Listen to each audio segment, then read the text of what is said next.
This is the story of a single night that changed everything.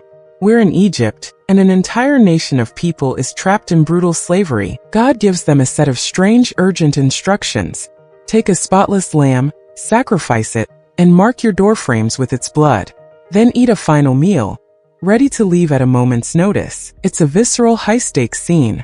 The angel of death is coming, and the blood on the door isn't just a mark. It's a sign of faith, a plea for deliverance. That night, death passed over every home marked by the blood. And the next morning, Pharaoh finally let God's people go. This was the first Passover. But here's what's incredible. This isn't just ancient history. It's the origin story of a pattern, God's pattern for rescue. And that pattern doesn't end in Egypt.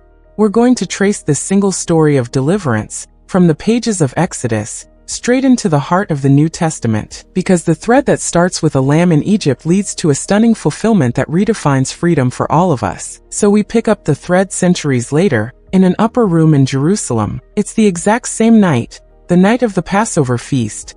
Jesus and his disciples are gathered to eat the traditional meal. But then Jesus does something that recenters the entire story. He takes the bread, breaks it, and says, "This is my body given for you." Then he takes the cup of wine and declares, "This cup is the new covenant in my blood." In that moment, he's not just observing the old ritual. He's redefining it. The bread and cup become the new memorial. And then he makes the connection crystal clear. Earlier, John the Baptist called him the Lamb of God. Now, during Passover, Jesus reveals what that means. He is the true Passover lamb. The lambs in Egypt were a temporary shelter.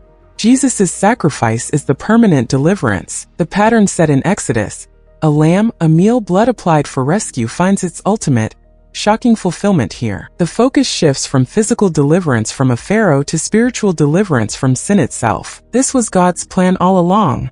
A single story of rescue, reaching its climax on a cross. And this means the story isn't over. It's an invitation. So this is where the story lands. On you. It's the same pattern. In Egypt, deliverance wasn't automatic. A family had to choose the lamb, apply the blood, and eat the meal. It was a personal step of faith into God's promise of rescue. And today, understanding Jesus as the true Passover lamb changes everything, especially communion. It transforms it from a ritual into a personal remembrance. When we take the bread and cup, we're not just remembering a historical event.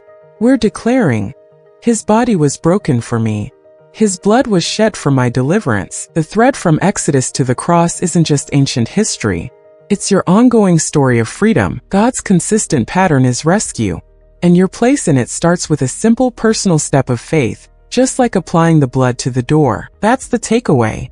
A deeper, more intentional faith, rooted in the stunning truth that God was telling one single story of rescue, and you are invited to live inside it.